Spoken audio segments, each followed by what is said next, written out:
Hi everyone, welcome back again to David's tutorial, and today let me show you how to activate your US Bank credit card.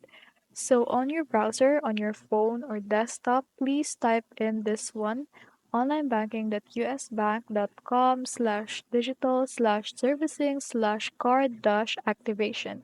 And from that, you can easily activate your card using their prompts that is shown to your screen. So you just need a few details. So you need your card number, the last four digits of your SSN, and your security code.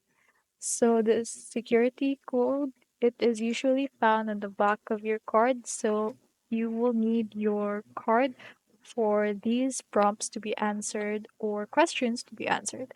So just like that, you can just now activate your card and now your card is ready to use anywhere and anytime.